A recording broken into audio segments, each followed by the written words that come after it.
Hello there, I'm Tom Wiggins. And I'm Emily Elias, and this is Desert Island Dips, the podcast where we pit condiment against condiment and ask, if you are trapped on a desert island, which 5 dips would you take with you? So far, we have ketchup, brown sauce, English mustard, barbecue sauce, and sriracha, which is 5. No more allowed. Good counting, Tom. Thanks. Do you think we need to jazz up the intro? Or is that a brand now?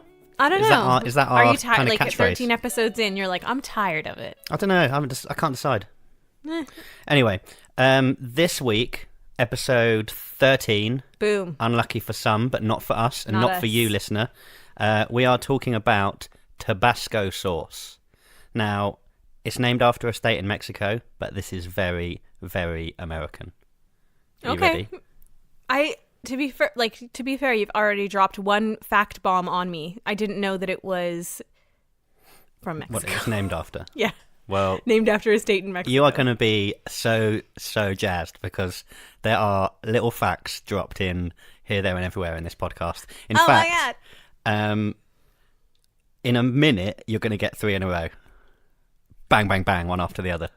I should probably stop trailing them and just get on with it, shouldn't I? Should we warn people who have heart conditions, like that there's about to be some home truths and some facts coming their way? It's not so much home truths, just facts. Just Fine. trivia. So the Tabasco Sauce Company, founded by a chap called Edmund McElhenney in 1868 on a former sugar plantation in Louisiana called Avery Island. Now, are you ready for fact number 1? Yeah, I mean, these are already facts, but yeah. Okay, trivia thing number 1. Okay. Avery Island is not strictly an island. How about that? What? That's crazy. I feel like I might have gone too high with the first one. I should have gone with something smaller. I mean, to be honest, like, you just made me aware of Avery's Island's existence. Yeah. So... Well, then fact number 3 will be of interest to you because clearly you don't know this. On Avery Island is the title of the Neutral Milk Hotel album that nobody likes as much as In the Aeroplane Over the Sea. I know you are saying English words, and judging by their sequence, I should understand what they mean. But, Saz. Neutral Milk Hotel are a band from the 90s, and they released an album called In the Aeroplane Over the Sea, which is brilliant. They also released an album before that called On Avery Island, and it refers to the Avery Island, but it's not as good as In the Aeroplane Over the Sea. So, a band that is a Tabasco sauce enthusiast. Well, no, I don't think they mention it. I'm not sure because I don't really listen to it because, as I said, it's not as good. But it is named after the island. Fact number 3 in this little short hat trick of facts. Go on. This year, 2018, is Tabasco's 150th birthday. I was going to bring a party popper, but then I realised I don't really know where to buy party poppers. I have some in my drawer. Oh, should have mentioned this before rather than keeping it as a secret. Well, Never mind. You win some, you lose some. Yeah. So McElhenney makes his living as a banker for most of his life. He marries Mary Eliza Avery, who you might have guessed has the same name as the island. So I'm guessing she's... Which one's which? Who came first? I'm guessing she's the rich heiress who married the banker because she's got the island. So the island is named after the family. Her family. Yeah. Yeah. They live on the island for a little while. He's already rich enough that I think by this point he doesn't really need to sort of go to work. He's like an independent bank owner by now. But like a whole banker. But the American Civil War breaks out and they are forced to flee. So they go to Texas. Okay? Okay. So they leave Avery Island, which, by the way, I'll say it now. If you go on the Tabasco website, you can look at pictures of Avery Island. Man, it looks amazing. Like, really, really brilliant. Okay, so did I miss this? Like, where is Avery Island? It's in Louisiana. Right. But did I tell you what it was? I didn't say what it was, but it's not an actual island. We never got to that far because we were so excited by the fact that it's not an island. It's a big dome of salt, which is just surrounded by what they call bayous in the southern states of America. Am I allowed to be confused right now? Yes. Because this isn't really, we don't see these in England, do we? Or Canada, I don't think. I don't know, maybe you do. Okay, so we've got a rich heiress who owns an island They live that on isn't really an island, but is a giant salt They flat. live on a big pile of salt on a in big pile Louisiana. of salt in Louisiana. And a guy who is a banker and doesn't really need to do anything because he's just I think he's rich enough by this point, yeah. And they're like, So they get oh married. no, Civil War, let's run away to Texas. Let's go to Texas, which I suppose was something that you would do in those times because, living on an island in a civil war maybe isn't the best idea. But we've established it's not an island, it's a giant Not a real dome of island. salt. Well, you have to say that. Do we have to say that every time No. now, do you think? No. I will do. So during the war, McElhenney gets a job for the Confederate Army, doing sort of financial things for them. He doesn't fight. He sort of works in an office for the army. And at the end of the war, once the South is defeated, the whole gaff is completely financially ruined, basically. And as a result, McElhenney loses that fortune that he'd built up working in the banks in the pre-war period. Bit of a problem, right? I mean, should I feel sorry for him? Because I don't, because he was fighting for slavery. He wasn't fighting, but he was working for the army. He was on Team Slavery. He was on Team Slavery, which when we look back at it, it is not normally considered to be a good thing to be on that team. So, yeah. I don't see that he's necessarily a bad guy at heart, but today... Yikes. We would have been like, McElhenney, you need to be more woke. And this is not woke, is it? I like how your review of slavery is, hey guys, you need to be more woke. I mean, in the sense that he was not necessarily supporting it, but he was working for it. Was it's the old just following orders defense, isn't it? I mean, let's not get into it. Let's not dwell on this part. Yeah. But I feel as though you're trying to build up this guy that he's some sort of endearing character to me, but there's more coming later that you can judge him on. Don't fine. worry. So anyway, they move back to Avery Island it's an old plantation house that they live in, and so according to the legend, when they get back there, McElhenney had planted some peppers. Because he was a gardener. He was into gardening because, he didn't have to go to work anymore, apparently. So what else is he going to do? Sitting around and plant stuff. The legend says that they return and some Tabasco peppers that he'd planted before they left had basically just flourished and were doing really well. Now, that's... put that over here. That's thing A. And then thing B comes along, and then then you cross them over in a Venn diagram, and in the middle you're going to get Tabasco sauce. Okay. Okay. So thing B, because of the sort of financial difficulties that the region finds itself in after the war, they can't rely on. They used to get loads of spices and stuff that would come into the region from Central America and South America. That kind of sure. I mean, they weren't paying for labor; they could buy all sorts of things. So that kind of ends. They don't have access to this stuff anymore because it's all of a sudden they're very poor in the whole of the region. So the food generally in the South at this time, nowadays you think of it as being fancy and spicy and zingy and tasty and fun. Back then, in this they call it Reconstruction era, it was bland and boring and not very fun. So I think what you've got here is McElhenney sees his peppers, he sees his boring food, and he goes, well, hang on a second. There's something that can be done about this, isn't there? So he takes a load of his peppers, he mashes them up, then he adds a load of salt, which you have quite a lot of when you live on a big pile of it, leaves it for 30 days, then adds vinegar, leaves it for another 30 days, strains it, and then he's like, oh, nice, spicy sauce with a real kick, but you don't need much of it, which is important because you don't want to be using up when you're quite poor, as the region is.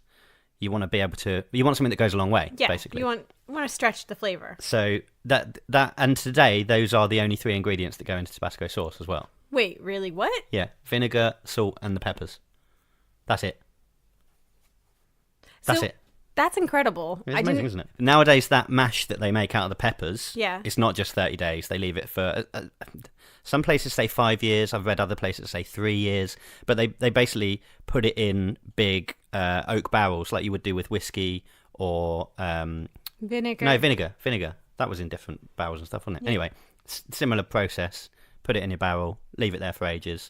Apparently, the stuff that comes straight out of the barrel before you mix it with all the other stuff, before you bottle it, sorry, is 10 times spicier than what you eventually get out, because I believe you dilute it afterwards.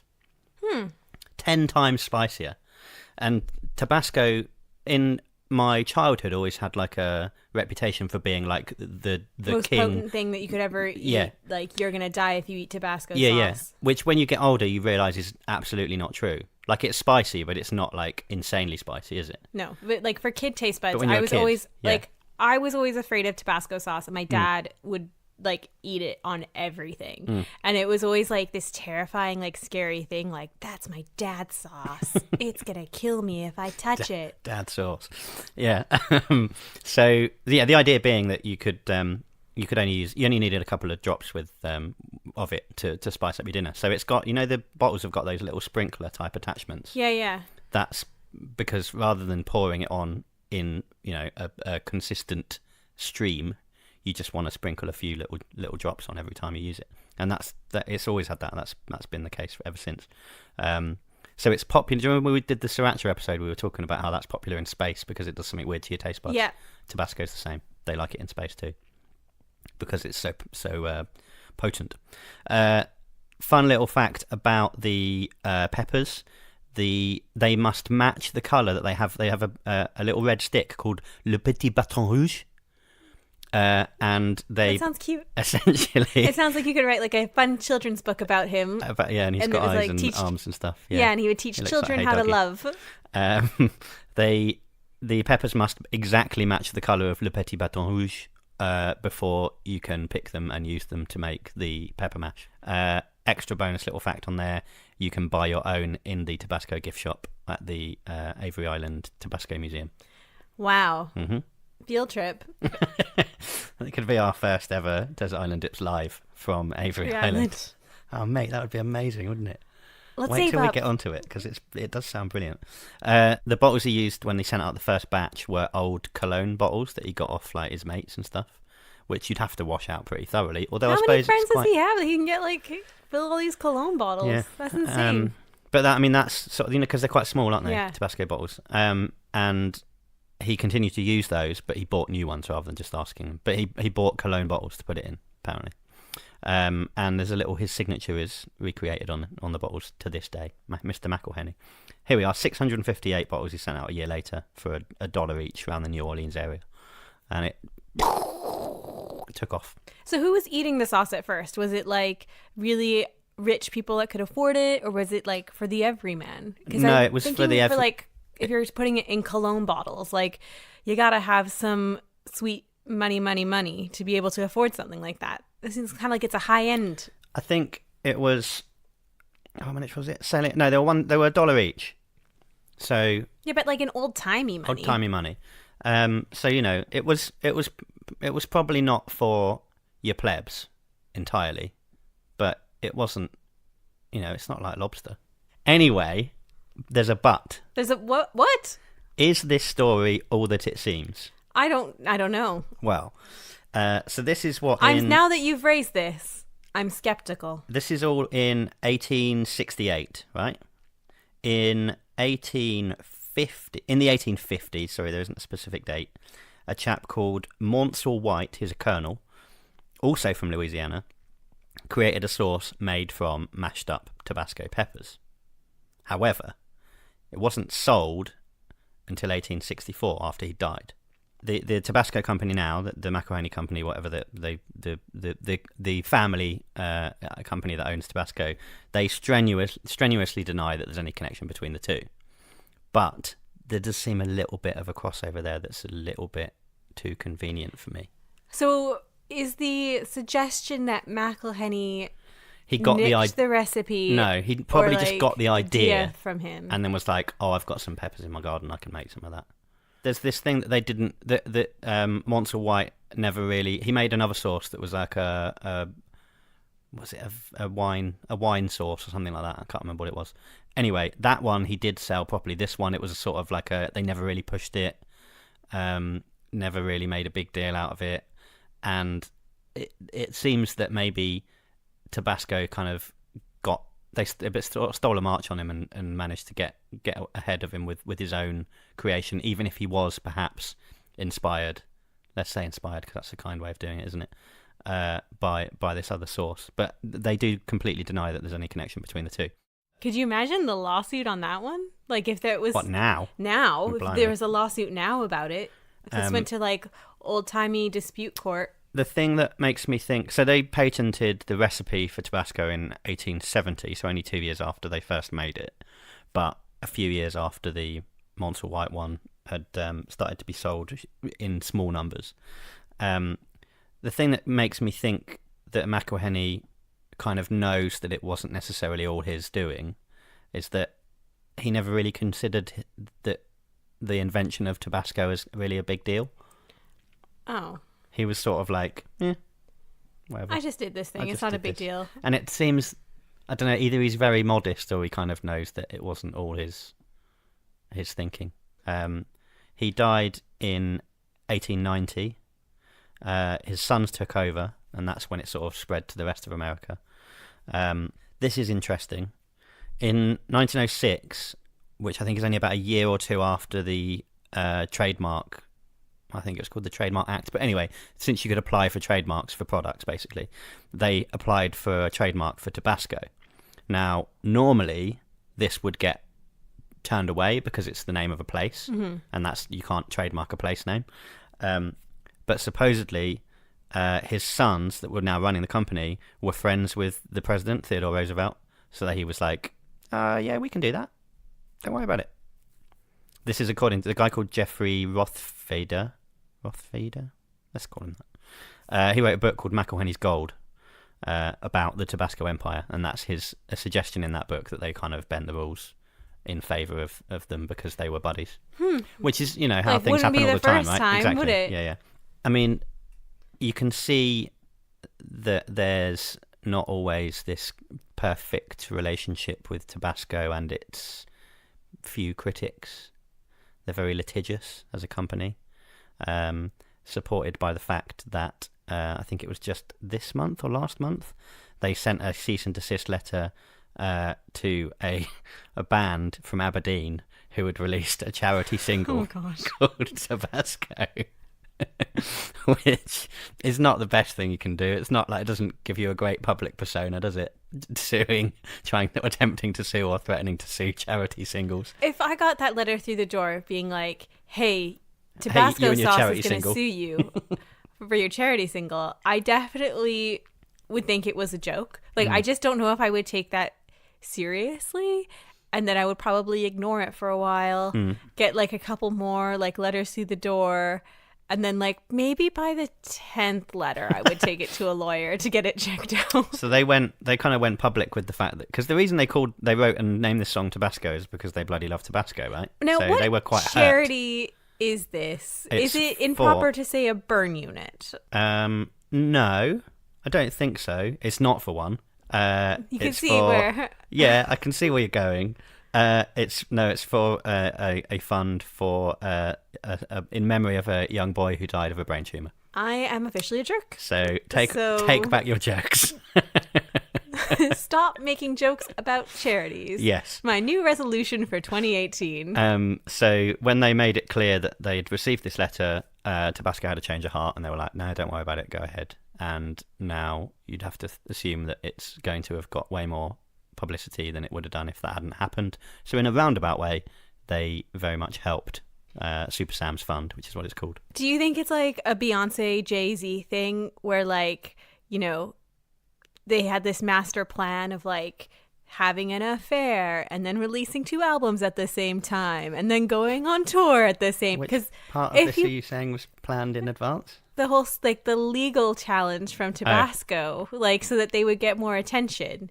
Like, because let's be real, like, Beyonce legends. and Jay-Z are giant, like, business people.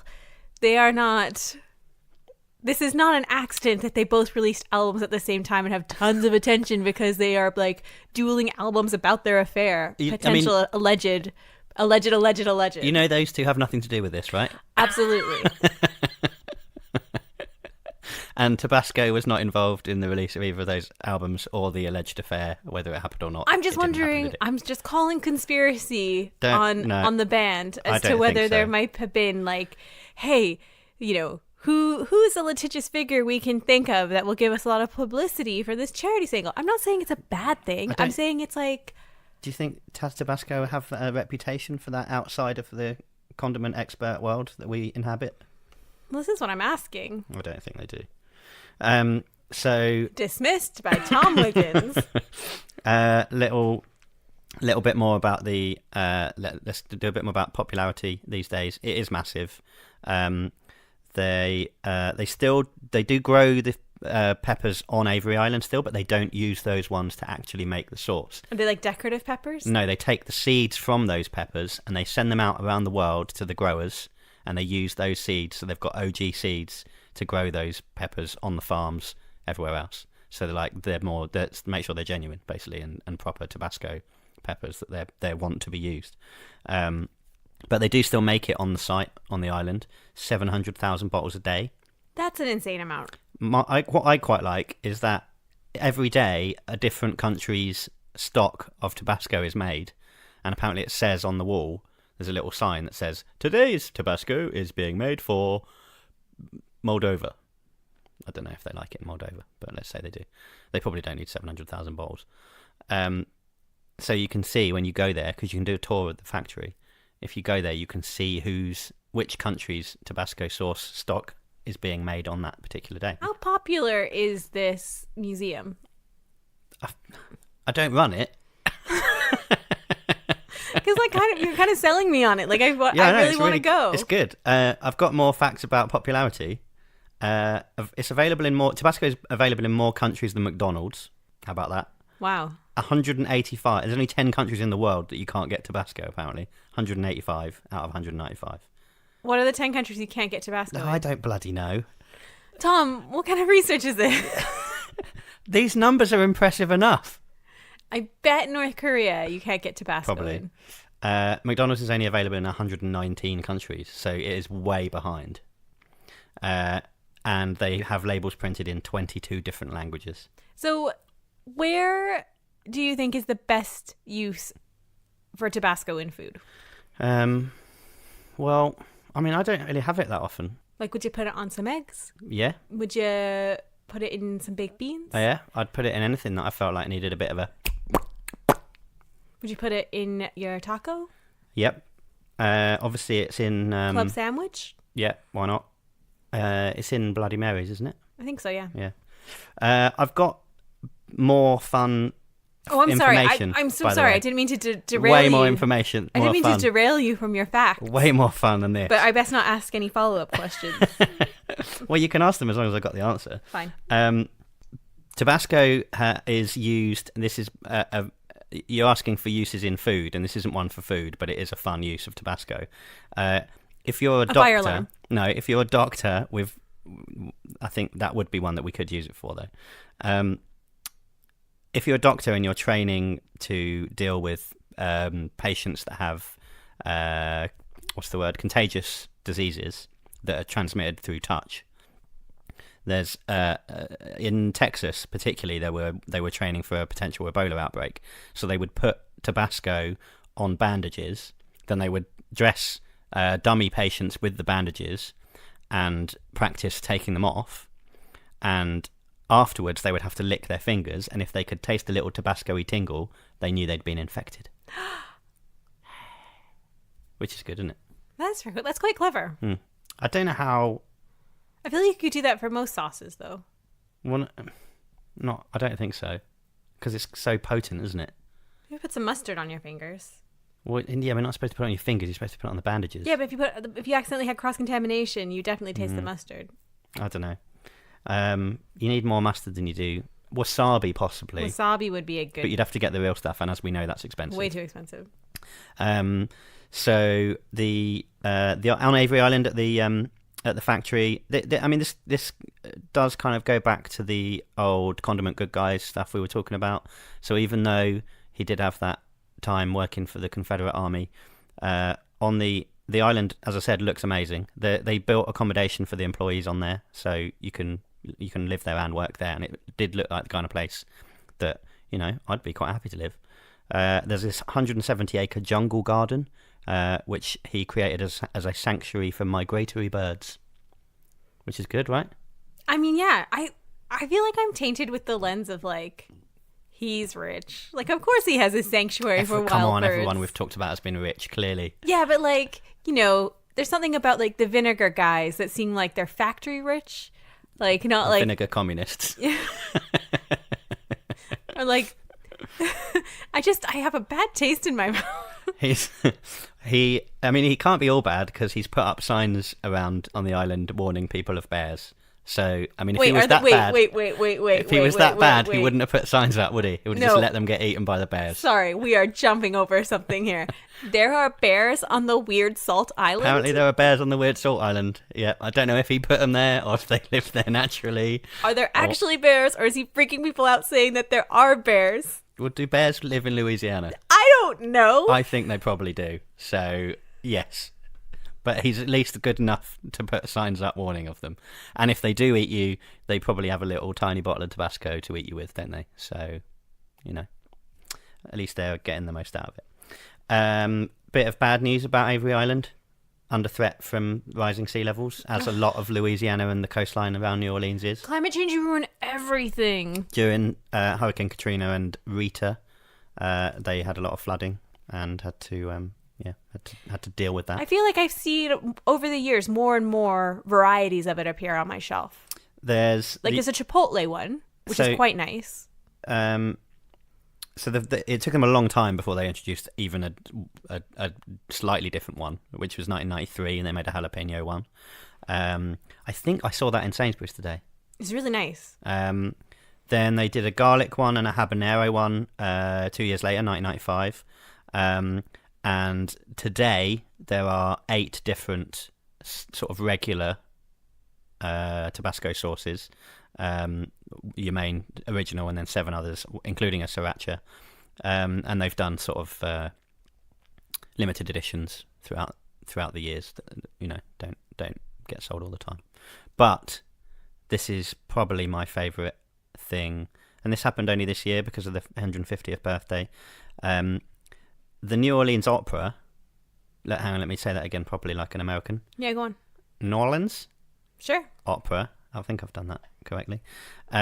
They brought back a burlesque opera show that was based on Tabasco sauce, which hadn't been performed since 1894.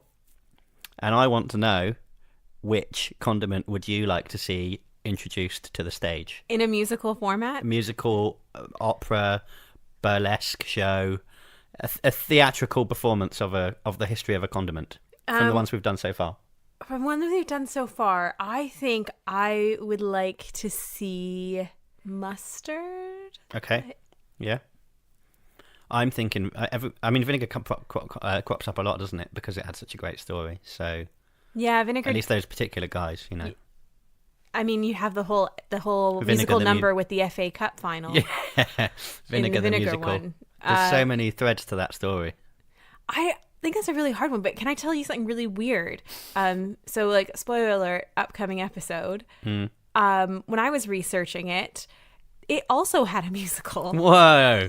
Maybe they're more common than we realised. Yeah, like somebody had I couldn't actually read the book of what was inside the musical, but somebody had made a musical about the condiment in the next upcoming episode. That's surprising. No, because I know what that is. It was published in 1948. So it would have been post-war. Somebody Tabasco. Was like, I'm going to celebrate by making a musical. Tabasco, the opera, predates that. So I'm just saying, got the idea. Maybe condiment-based musicals are more common than we think. We might have to do a special episode on them. So that, for me, is those are the major events in Tabasco's history, I think. You're pretty sure? Yeah. Those are the things that jumped out at me. I trust you. What say you about inclusion on Condiment Island? Well, see, this one I feel is tricky for me because I don't feel like I naturally use Tabasco a lot. You don't gravitate towards its spicy flavours. I like spicy flavours, but I tend to grab an alternative hot sauce, then Do you want to know my theory on this? yeah. That I feel like the hot sauce world has seen a real explosion in the last, I don't know, 10, 15 years. And Tabasco has possibly suffered a little bit as a result. And Because it's not the new kid on the block anymore. yeah. And that's why I think maybe you don't think of it so much. But I mean, I was mainly interested just because for me it's got a very similar usage to Lee and Perrins, and you were very down on Lee and Perrins last week. I would actually argue that I think time. Tabasco has a more versatile use than Lee and Perrins, and you could actually make a variety of like different foods hot with it. Like you could put it on a curry, you could put it on Mexican food, you could put it on Asian food, but I wouldn't. But I think do all those things with Lee and Perrins. I don't think I'm gonna put like Lee and Perrins on my stir fry. You should. Yay! You can do all of those An excited things, man. face. But I think that like Lee and Perrins for me, and I don't think I've had too much disagreement, at least from the social medias. Yeah, that doesn't mean they agree. I'm sorry, are you seeing something I'm not seeing? I mean, it's just because there is something isn't visible doesn't mean it's not there. That sounds almost profound, doesn't it? What I think we really need to get onto... Are you going to teach me about the Father, Son, and the Holy Ghost later? No, we'll do that on another episode. What I think we need to do is decide whether... Because looking at the current status... I don't know why I said that funny. The current top 5 of our dreams. It's probably fighting... It's probably competing with Sriracha for a position, right? I would agree. Would you say that's true? I would agree. And... I mean, for me, they're not that different. I think I get more pleasure from Sriracha than I do from Tabasco. I think there's an element of, as we talked about at the time when we did the Sriracha episode, that is the new, like, or at least was for a little while ago, was the new sauce to be seen everywhere, and has possibly sort of taken over from Tabasco a little bit, because Tabasco sort of, to me, seems a little bit almost 80s or 90s. Like your dad's hot sauce. As you said before. And it's mentioned in... did you have Red Dwarf in Canada? Yeah, we did. Right. Lister eats that stuff and puts loads of Tabasco sauce and everything in Red Dwarf. So it has that association for me as well. And Red Dwarf has not aged well. I don't know if you've seen it recently. And I think maybe that link and that association means that I feel like Tabasco is sort of a little bit dated. I genuinely think, though, like, there has, like, as you say, there has been an explosion of hot sauces recently.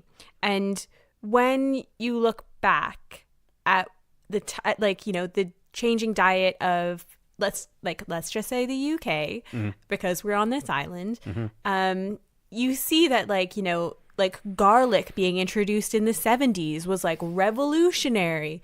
So... there weren't a lot of hot sauces that were available, and people didn't have the taste for it. No. And now the palate is developing for the spicy food. And they're all coming in from all over the shop. And so there's more of a market for it. Whereas I think like Tabasco just kind of had the market alone for a really long time because people hadn't wanted it. Like there wasn't like a hugely like competitively strong market for hot stuff. And now there's loads. And now there's loads. And I don't think that they've done enough to like, really innovate aside from like making 8 new different flavors of Tabasco to really kind of like put their sauce ahead of the others. So you think they got a bit complacent? Yeah, I think they're kind of relying on the name, on the brand. And they need to realize that they're being challenged for their crown of king of the hot sauces. They're being pushed out slightly by the trendy new ones. Yeah. Yeah. So we're not helping by not letting them get on the island.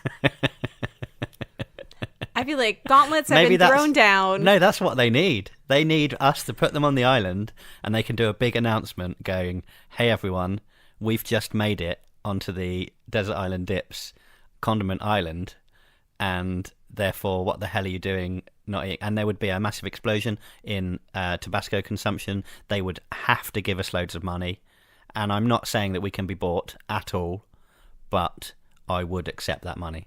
I'm gonna just shut you down right there and throw it around to a Beyonce, Jay-Z, Tabasco charity single narrative. And we need to be smart about this. And we need to have like tough love with Tabasco. Okay. So we rename our podcast Tabasco, get a lawsuit, get attention, Right. and then settle it. Okay. Because you think... Yeah, because they will come and get us. They'll come. They're a litigious bunch, and they'll come and get us. So they're gonna get that charity single. They're gonna come after us, aren't they? Yeah, we're next on the hit list of Big Tabasco. Do we need to go through and make sure everything we've said is okay? Otherwise, they're gonna come. I'll edit it later. It's fine. So, is that a no on the island? It would seem to be, wouldn't it? Consensus has been built. It is a showdown. Or I guess not really showdown. Do you know Beyonce does like Tabasco? She puts it on her noodles. Yeah, Beyonce has hot sauce in her bag. Yeah, but I thought that was sriracha. No. Is it non-specific hot sauce? It could be any kind. Well, I think maybe for She just didn't specify that it was Tabasco because she was worried. I guess she didn't work out the endorsement deal with Tabasco. Which they are very up for, apparently. But they will do that. She's from Texas, and she loves her hot sauce. Yeah, she's from Houston. I didn't know that. So I think she probably has deep roots with eating Tabasco and putting it on things. So I'm going to assume that Beyonce is a huge Tabasco fan. But even then, like, why isn't Tabasco leveraging being like a sauce favorite of one of the biggest pop stars in the world? Why isn't there Beyonce the Tabasco tour? Yeah, or why isn't there like a Beyonce-themed Tabasco sauce or a Beyonce... that me and my hipster generation can cling to? That would be massive, actually, wouldn't it? Or like has Beyonce got a perfume range?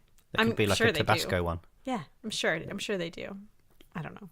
Right. So basically, what we're saying is when Beyonce starts endorsing Tabasco, we will put Tabasco sauce on the island. Well, she is unofficially. Is that not good enough? Do you only like official endorsements? I need an official endorsement. Mate. I need Beyonce giving a hug to a giant man in a Tabasco costume. Okay.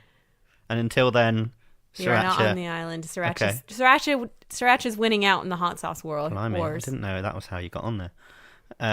Well, that's fairly final then, isn't it? I suppose. It's fairly succinct. No Tabasco, even though you had a good story. So well done to you.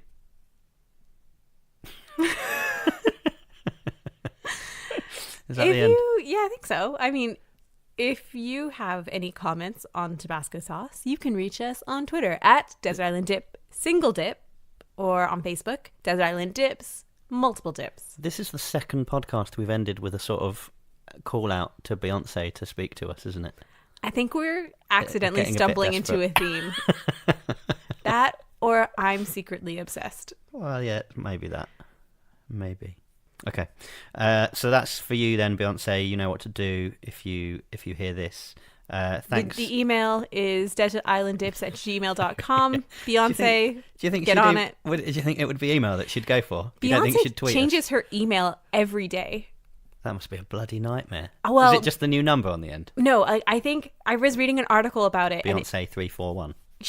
Her assistant has to change her email address every day because she is very much in control of like what is going on with her data and her secrecy. If you think about it, if a celebrity wants to have an email address, then they don't want to have some weird first part, do they? They just want their name. But there are only so many domains that you can use. So if you wanted to send an email to a celebrity, you might as well just try, Beyonce Knowles, or is she Carter now? Did she keep her first name? I mean, she's Beyonce. Maybe it's just Beyonce at Beyonce.com. But then also try Beyonce at hotmail.com. Beyonce 1, Beyonce 2, yeah. Beyonce 3. And eventually you'll get through. Could you imagine having to be that assistant, though, who constantly is like every day you wake up and you have to like re-import Beyonce's contacts into her new email address? And send out that email again saying, hello, like, to the everyone. relevant parties, Beyonce's today, Beyonce's email is this. To the relevant parties, today, Beyonce's email is this. This is what I mean. Like, when celebrities complain about how their lives are difficult, you don't think about how that they can't just use a normal email address. You don't think about the admin. The big... Celebrity admin must be the worst. The big problems that strike them. We've been talking for forever. Yeah. So on the note of celebrity admin is the worst, shall we just say goodbye? Good night. Good luck. See you next time. Bye.